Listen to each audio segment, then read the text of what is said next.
separar.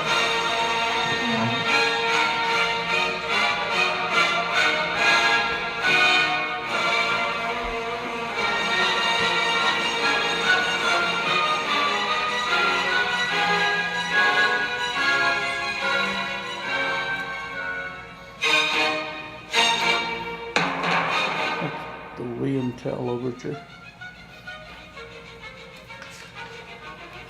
Jest Wytorek.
Soñando hombres volverán.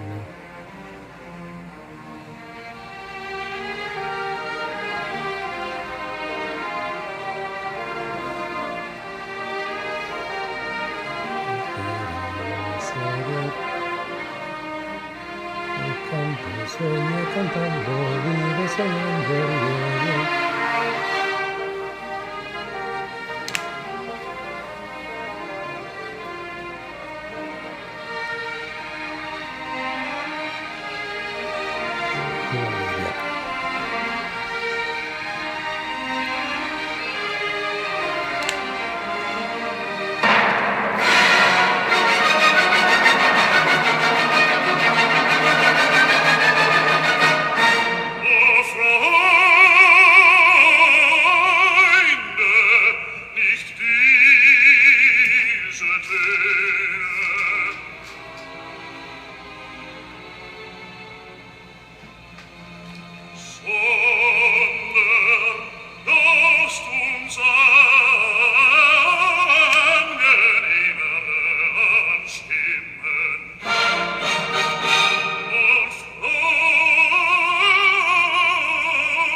Cantando.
Buenas tardes, son las 4:15. Bienvenidos a nuestro Coffee Chisme. Café Chisme, me quito el sombrero para saludarlos a todos.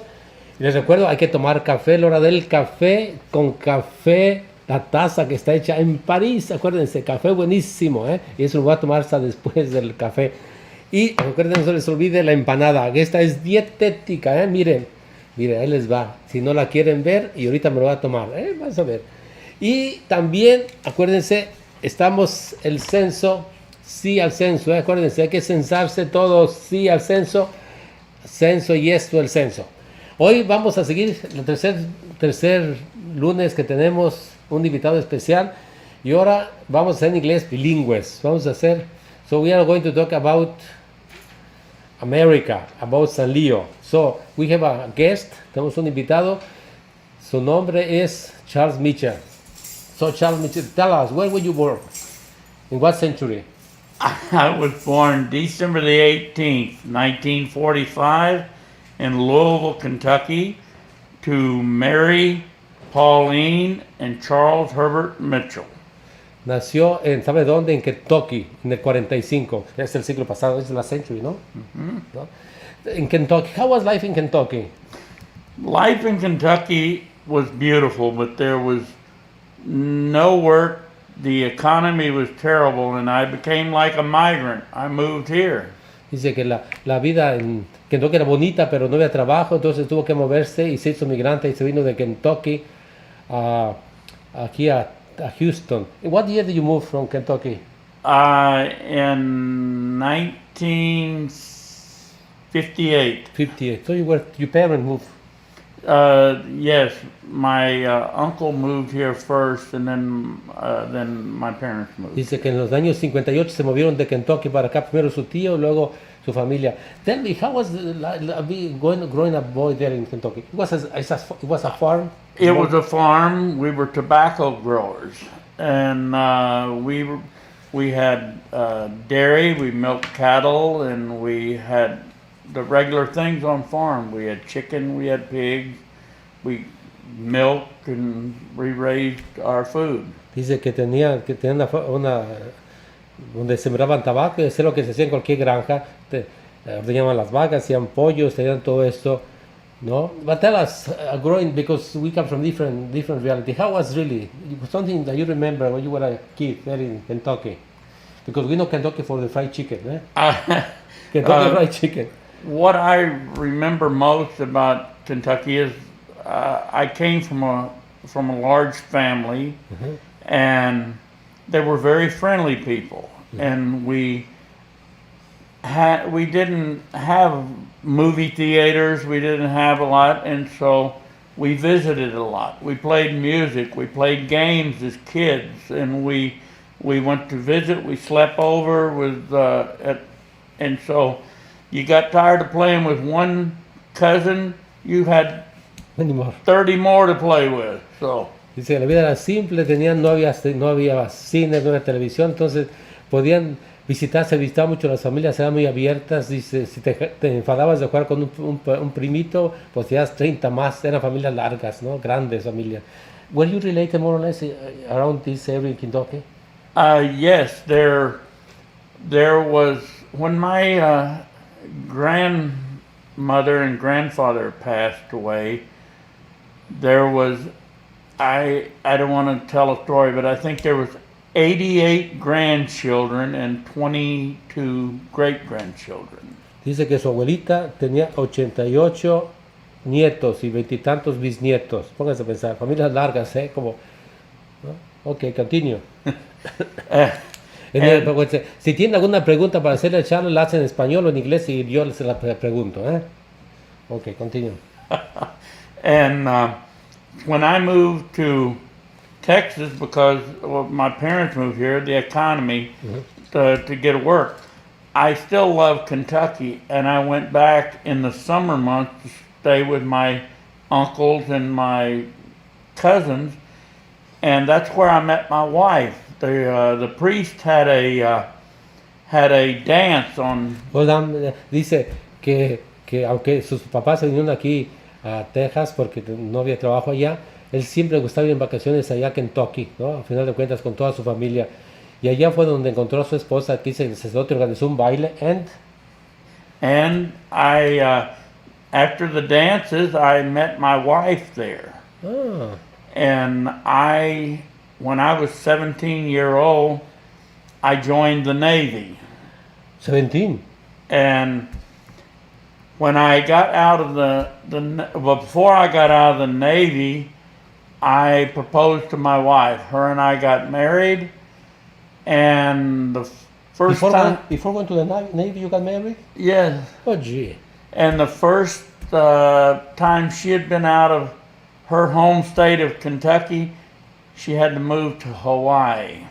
Oh, dice que cuando tenía 17 años se enroló en la Navy, que era en el 62.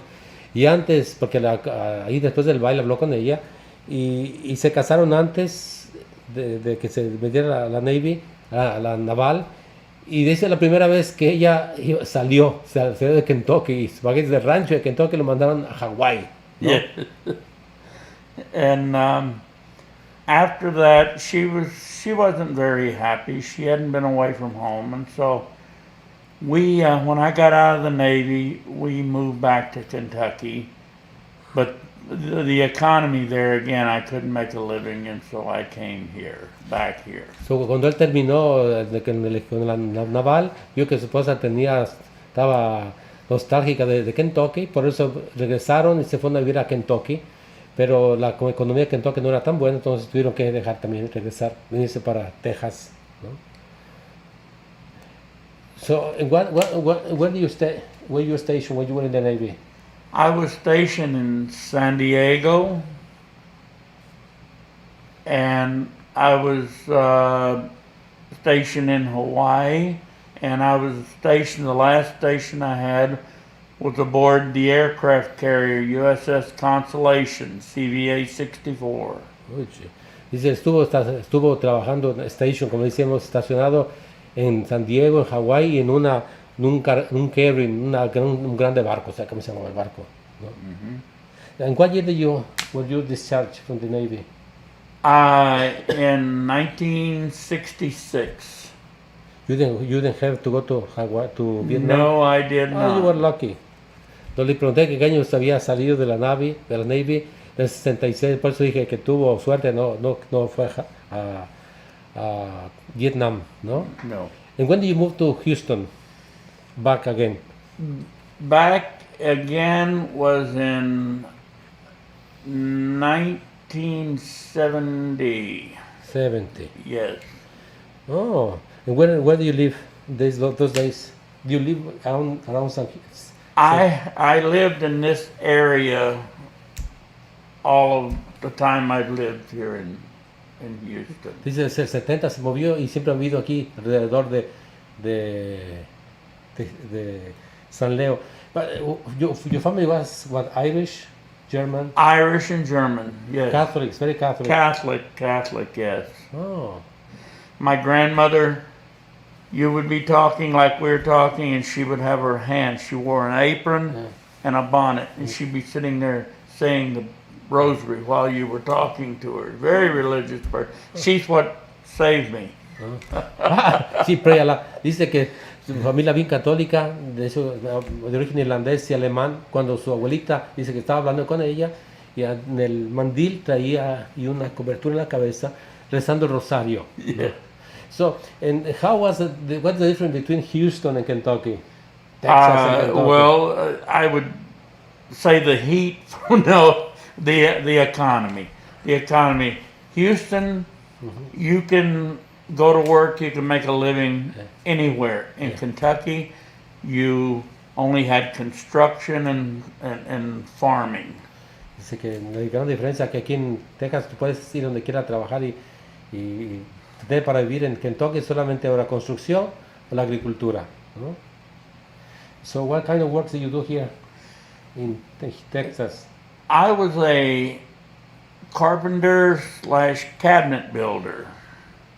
I worked for Foley's department stores for 39 years. And they were selling out to another company, which was Macy's, and I went to work for the city, and I was a senior building inspector for the city of Houston. Él es carpintero, dice, y cierto, te hace cosas de carpintería. Me debe todavía 2 reclinatorios, pero él fue carpintero y trabajó construyendo lo que para las cocinas, gabinete, por 39 años, una empresa que después la compró Macy's. Luego terminó siendo el inspector, ¿no? El senior inspector para la ciudad de Houston, de la construcción, ¿no? ¿No? When do you retire? I retired in well, it's been 7 years, so I guess that would be 2013. 13. En el 2013 se retiró, ¿no? Y vive aquí cerquita. Pueden ir allí, él sabe, hace unas plumas bonitas y les pone todo de maderas. Miren qué bonitas están. Nomás no me quiere dar una, pero bueno, ¿qué vamos a hacer? Were you one of the founders here, San Leo? I was one of the founders when Or you are? No, you I are. am. Because you're alive, I'm still alive, so Eh. yes, I am one of the founders. When this church was established, there was nothing but a open field here, just the dirt. Dice, cuando se empezó aquí San Leo, todo era campo abierto, había vacas y they were cows, ¿no? And horses. It was just land, yes. And you remember what day was officially opened in San Leo? I know. No, I don't remember, Father. I'm too old to remember. It was officially,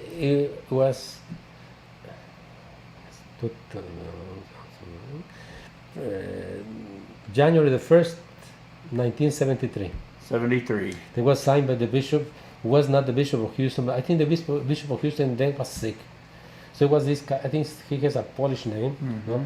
But he was the acting bishop of Houston. Yes, okay. Primero de enero del 1993 empezó la parroquia aquí en San Leo. How was the beginning of San Leo?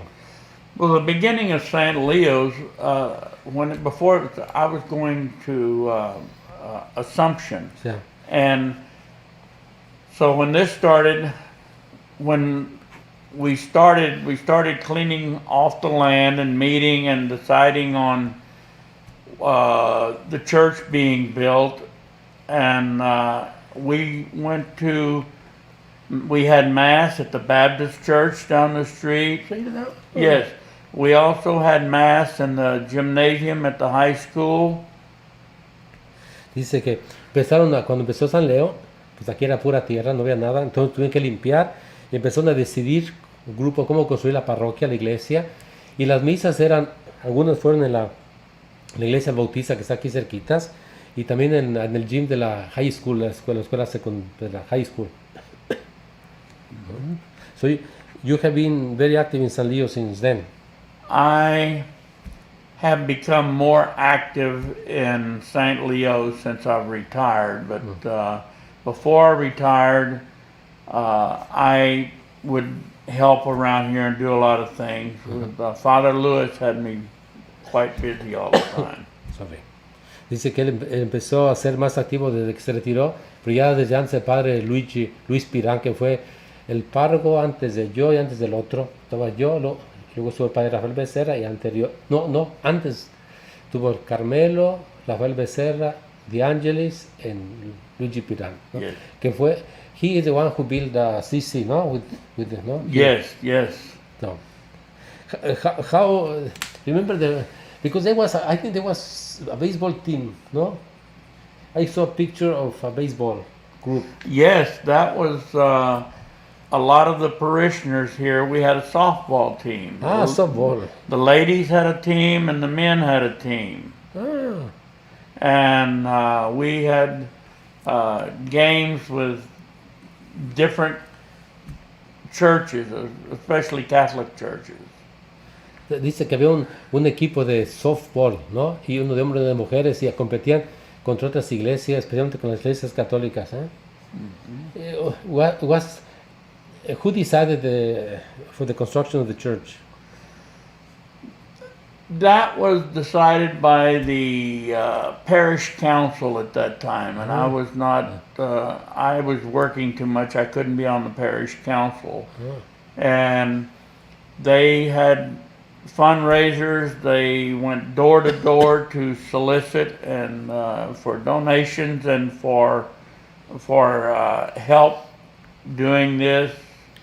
So Dice, el consejo parroquial decidió construir, no, él no estaba porque tenía que trabajar demasiado, tenía que mantenerse. Entonces se hicieron actividades para sacar dinero, se fue casa por casa, ¿no?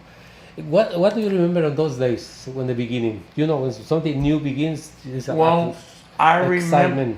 remember the camaraderie, the friendship, the cleanup days here on Saturdays, the picnics, the family days that we had, and there was a lot of activity at the church at that time. Dice que se recuerda aquellos días, la amistad, la camaradería, la limpieza, los sábados que venía la gente, los picnics, los días de la familia, había muchas actividades que los hacía, ¿no? And everybody was, they were your families, no? Yes. Do you remember, somebody said that they were a group of Vietnamese at a certain point? There was a large group of Vietnamese that came here once Vietnam, the war was over, and they had the transfer of the Vietnamese officials and doctors and military. They were brought here. Well, our church at one time had 400 or 500 Vietnamese families here. We had a large group of Vietnamese. Cuando se cayó Vietnam, Saigón en el 75, un grupo de vietnamitas llegaron aquí cerca de la parroquia. Eran doctores, gente militar, gente bien preparada. Que en un cierto momento había cerca de 400, 500 familias vietnamitas aquí, ¿no? Did they ever have Vietnamese mass? No, they did not. They did. In fact, we did not even have Spanish masses at that time. And we did not start having, we had, before the Polish priest left, we might had one Spanish mass a week. And then the Scalabrinian came in, and of course, that changed everything. Yeah, I think, if I'm not mistaken, this year or last, they were 40 years of the first Spanish Mass. We have a celebration. I think that was January.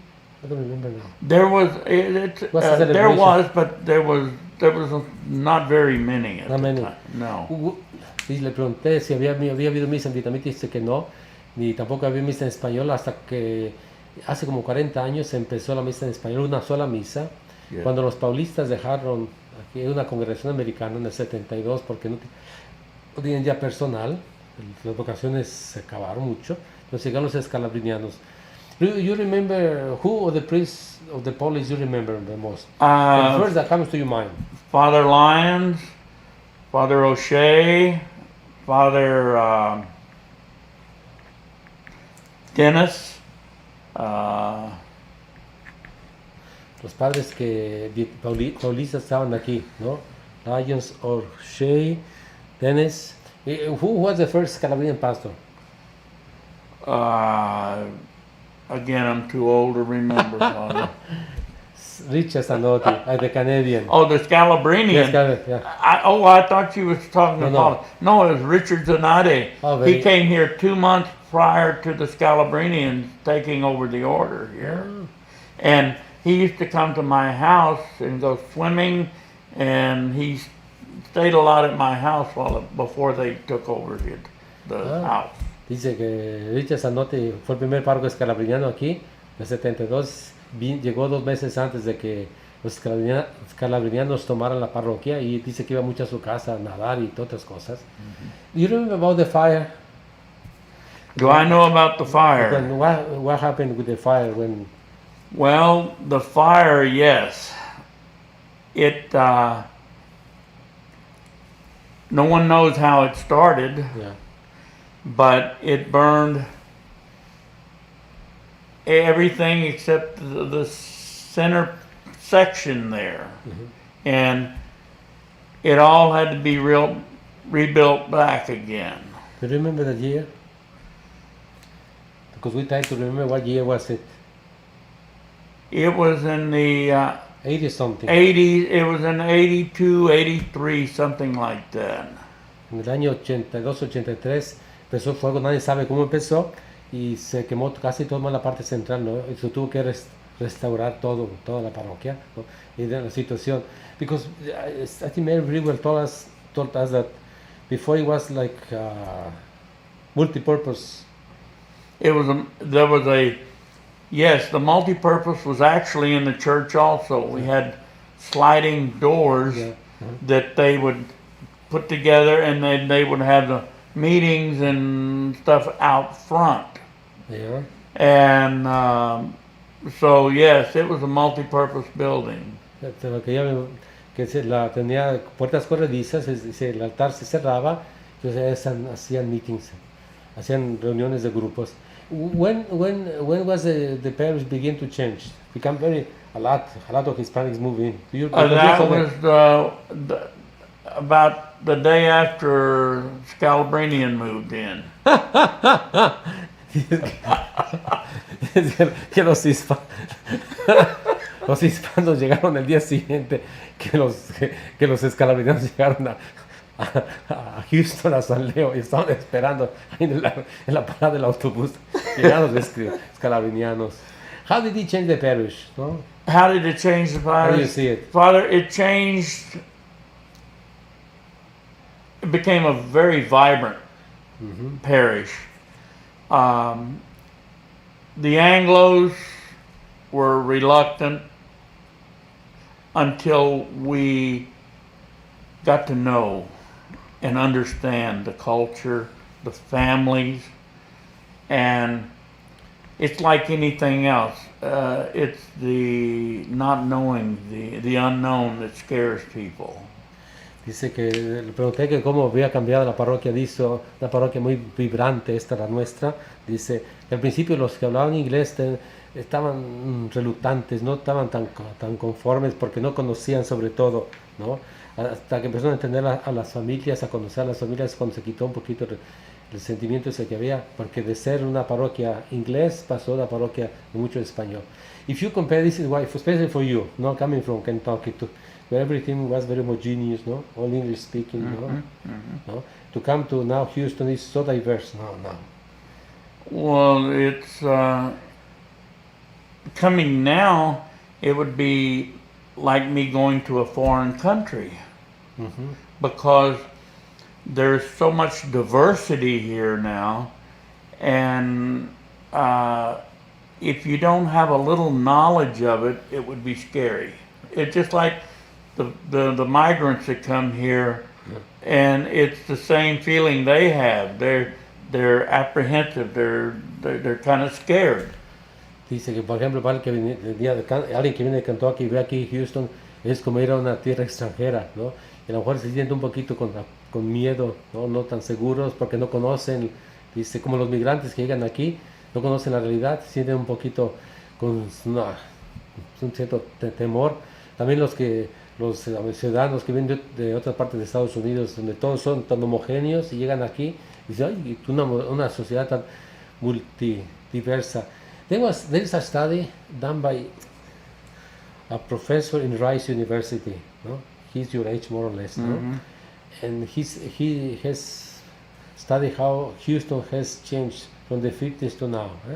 It's completely. He says he gave us a conference to all the priests of the archdiocese. He says this is what America is going to see in the future. What America is going to be in the future is like what is Houston, very diverse. No? It's going to be very homogenized. It's going to be diverse, and especially Houston. From what I read and what I understand, it's one of the most diverse cities in the United States. Dije que hay un estudio en la Universidad Rice aquí de Houston, donde un profesor estudió cómo Houston ha cambiado de ser monoétnica a ser una de las ciudades más plurales que hay. Y él decía que el futuro de Estados Unidos es como eso, ¿no? Una ciudad muy diversificada.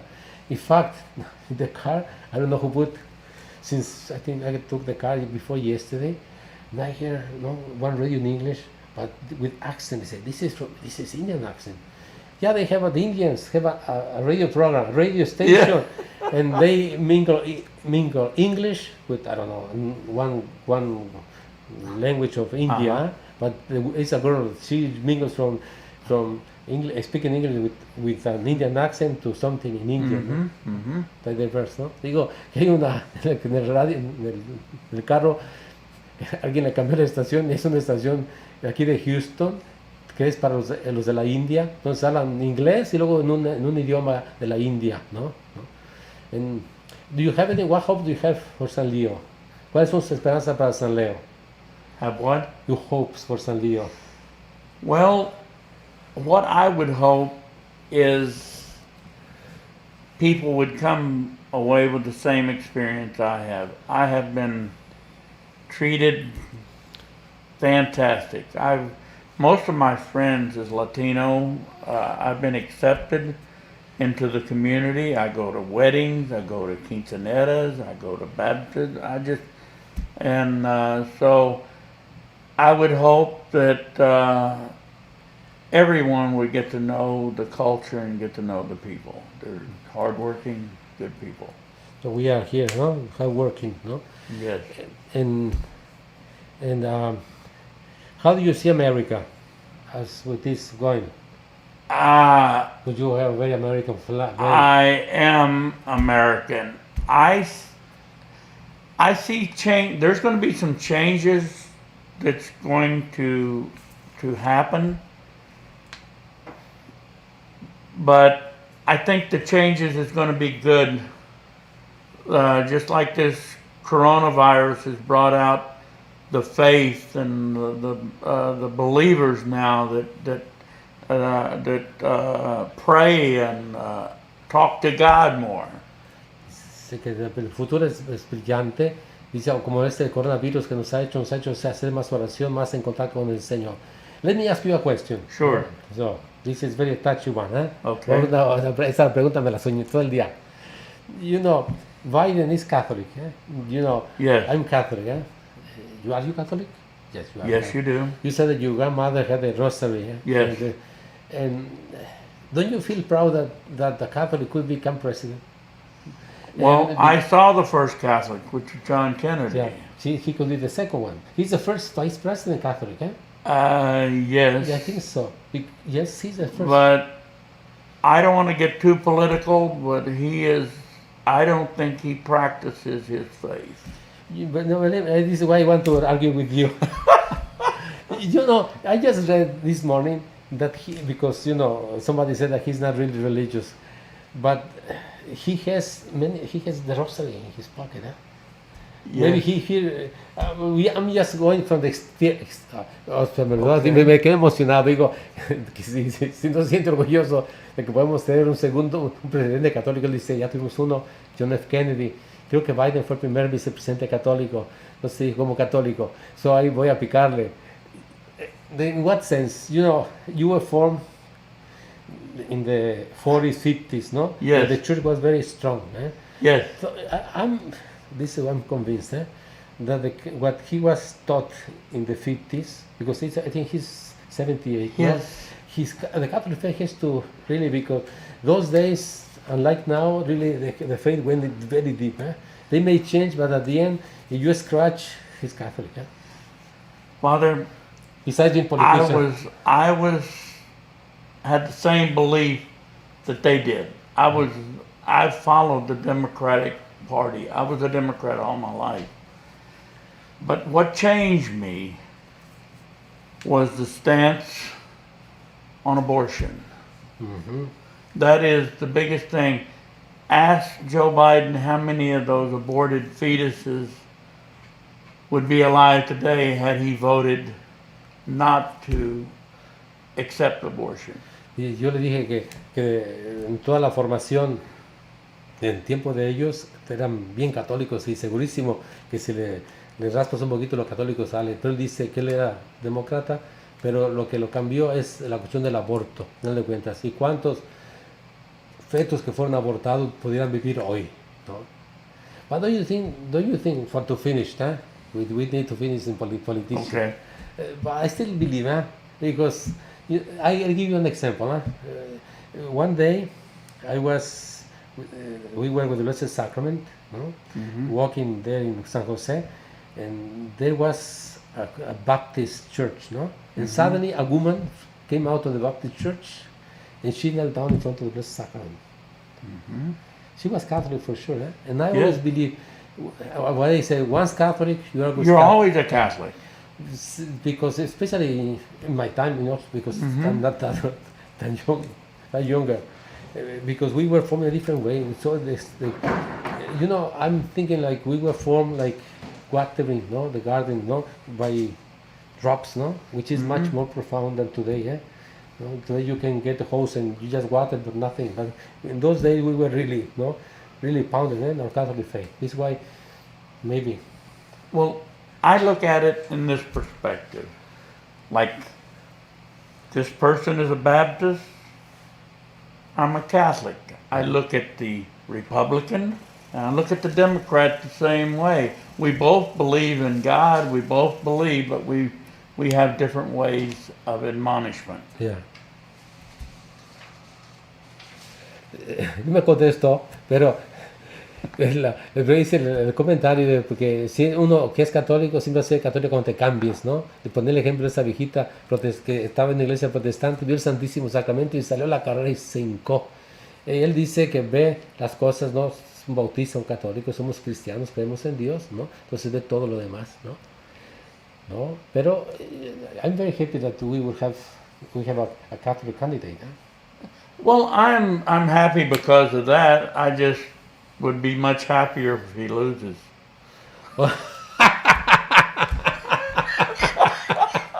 Dice que, yo le dije, estaría bien feliz si un presidente ese católico, él dice que sea feliz si pierde. Vamos a ver quién gana, él o yo.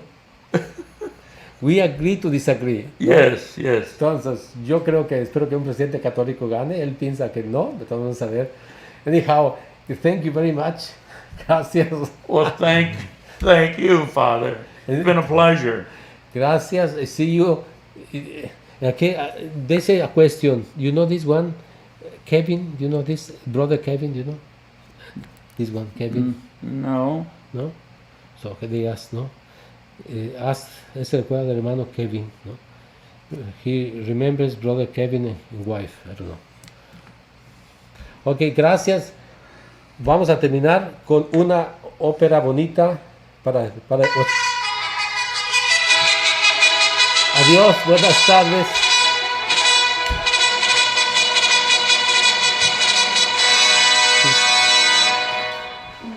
You want water? You want water? Yes, please. Cold Yes. No, cold would be fine, Father. Thank you.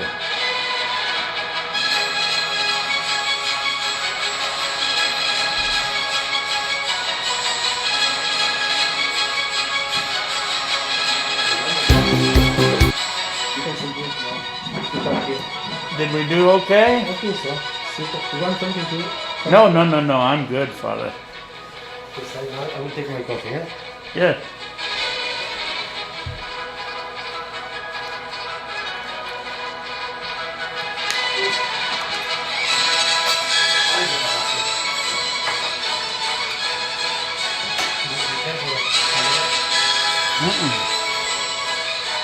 Father, I don't need an empanada. These are from Mexico. No, Father. No. Thank you. This is the electrónicamente. You want? No, I'm good. Buscare.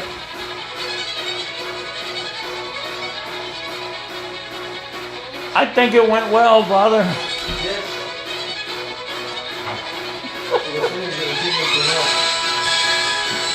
See, we've got a diverse church.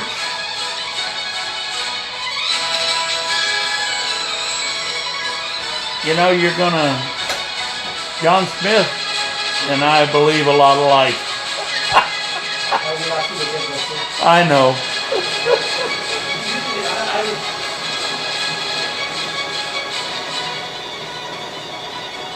I do believe that I'm really happy with Catholic, because politicians are politicians.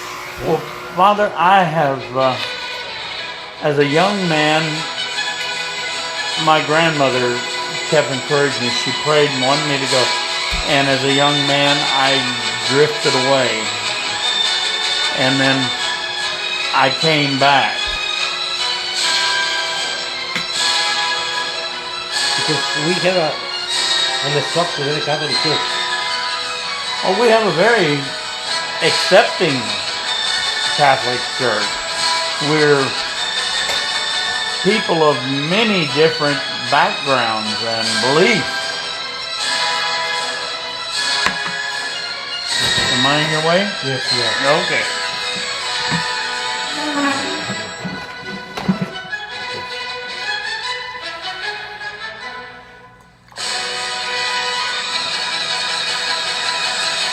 Do you like a little milk with your coffee?